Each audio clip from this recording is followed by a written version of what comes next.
mabuhay, maayong gabi sa tanan akong followers, viewers, and supporters, even to my likers and sharers. Guys, this is Alexi Fernandez from Davao City.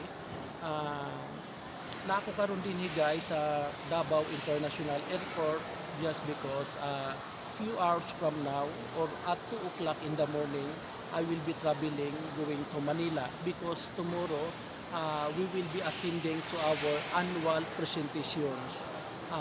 2 days lang ako sa Makati guys sa head office namin, then after that on Friday babalik din kami dito sa Davao City. So thank you to Philippine Airlines for good service. Philippine Airlines ang ako ang napiling airlines guys. So daghang salamat sa tanan akong supporters and followers.